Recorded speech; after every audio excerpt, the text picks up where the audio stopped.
So the person who plants a tree also,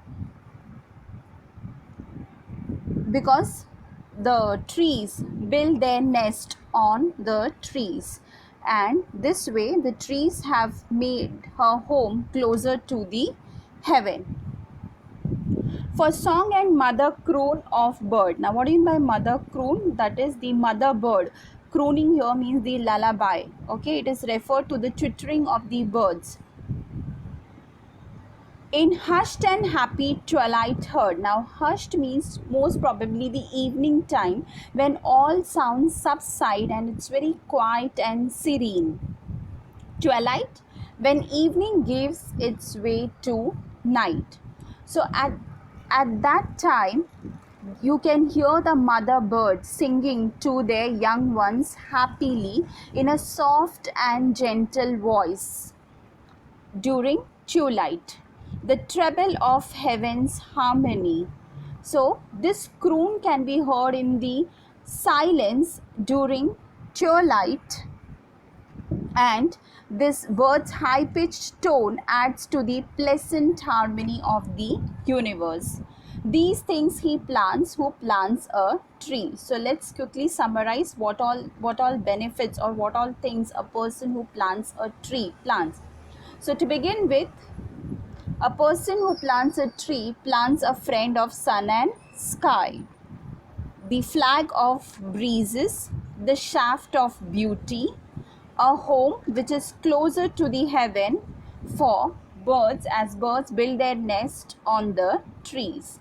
And when the mother bird sings, or the twittering of the birds sounds like the lullaby which the mother sings to her young ones happily, and this crooning or twittering of the birds sounds can be, when heard in the silence during twilight, you can feel the heaven's harmony, that is the pleasant harmony of the universe. Next, that is second stanza. What does he plant who plants a tree? Now as you can see, the second stanza also begin with that refrain, that is the repeated line, also hypophora, that's a question is asked. The same question is asked by the poet. He plants cool shade and tender rain. So here he wants to suggest, the poet is suggesting more benefits of planting a tree in this second stanza. The plant in course of time will grow tall and provide cool shade and cause tender rain. In the previous stanza, I discussed about the transpiration and the water cycle, how trees help in bringing rain. And seed and bud of days to be. That means the tree in course of time will grow and will bear seeds and buds for the future progeny. Now progeny, that is future children, future generation. And years that fade and flush again. After many years, the trees will wither away and their seeds will grow into new trees and into dense forest. This way the trees will multiply, that is the seed and bud will help the new trees to grow, or the seeds will grow into new trees, and slowly it will get converted, that the plain area will be converted into dense forest. A tree provides seed and bud. In consequence, years come with arrival of different season. He plants the glory of the plain, that is the planting of the trees will increase the beauty, glory of that plain, of that area. He plants the forest heritage. Now, what do you mean by heritage here?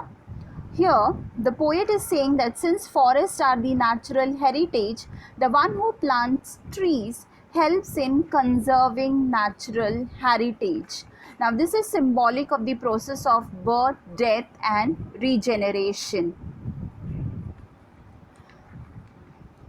The harvest of a coming age. Now, the cover of beautiful trees become a site of heritage and a harvest of coming age.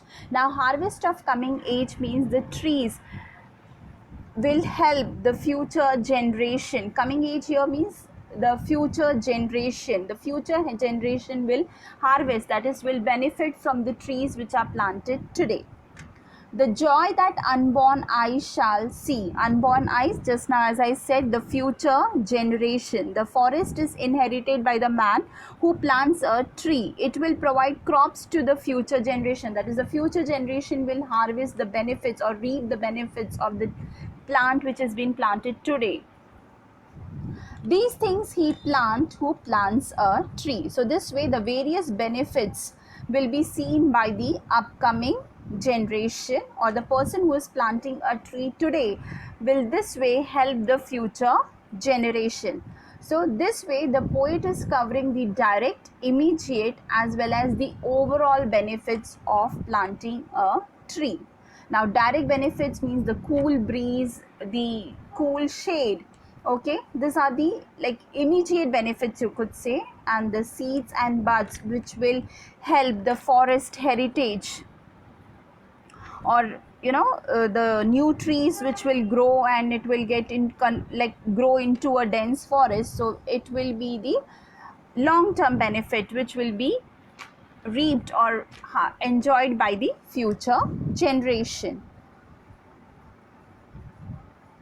Stanza 3. What does he plant who plants a tree? So again the poet starts the stanza by asking the same question. He plants in sap and leaf and wood. So here the poet, now sap, leaf and wood are the different parts of the trees. So it means when the tree grows up, it provides sap and leaves as well as wood. So again, each and every part of the tree is useful, beneficial. In love of home and loyalty. So this love and loyalty comes from the act of plantation. This sense of loyalty comes from the act of plantation. And Farkas thought of civic good. So according to the poet, planting a tree is a civic good done for the society. So according to the poet, the man who plants a tree plants the tree with a sense of loyalty. He is showing his love and loyalty to his family and to the entire universe. Now loyalty because he is concerned about the future of the earth. He plants trees so that human beings can get food from the plants, sap and leaves. As I said, that each and every part of the tree is beneficial. Besides, he can get wood for his use. Even the poet thinks about the future of the society. So this way he is doing civic good. That means he is doing his duty. At the same time, he is shouldering the social responsibility. And this way he is setting an example, or he is instilling an example in others. The need to protect nature, to protect or save human being, because till the time trees are there, then only human beings can survive. His blessings on the neighborhood, who in the hollow of his hand holds all the growth of our land. A nation's growth from sea to sea stirs in his heart who plants a tree. So the poet is saying that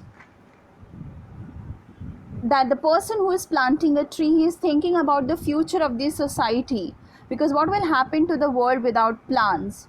The man who plants a tree has been described as godlike. Now here, how godlike? Because if you see here, the pronoun his, which is referred to that person who is planting a tree, is written with a capital H. Now this capital H, we use capital H when we refer to God.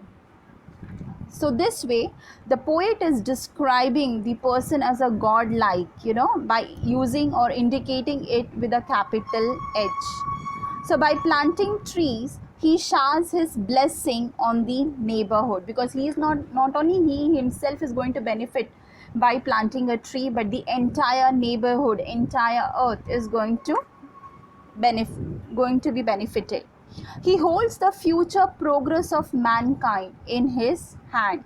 So when he holds that plant or that sapling or that seed in the hollow of his hand, actually he is holding the future progress of mankind. Because without trees, as I said, human beings cannot survive. The land will become barren, infertile.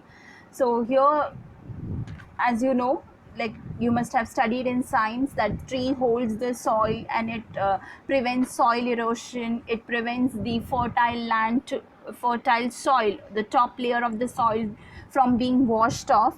So this way, by planting a tree, there are many benefits of planting a tree. The poet becomes more anxious and could see that the progress or the growth of the universe is possible only by planting trees.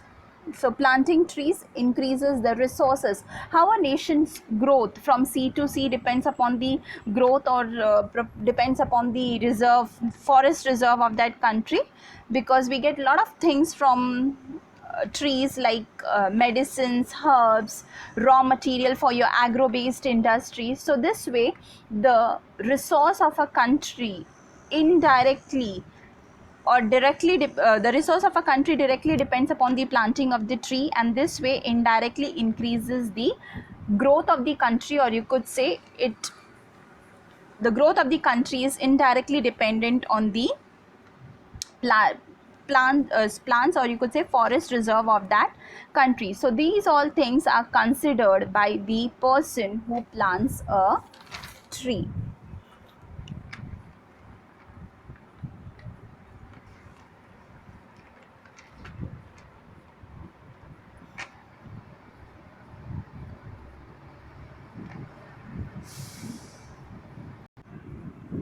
Now, one most important thing from the point of view of answering question, from your exam point of view, is the title of the poem. So you always get this question in the exam where you have to justify the title of the poem, or is the title appropriate. So let me so let us discuss how the title of this poem is appropriate, the heart of the tree. Now, the heart is a very important or a vital organ of a human body. Like, since it pumps blood, and it is very much important for the heart to be working for a human being to survive.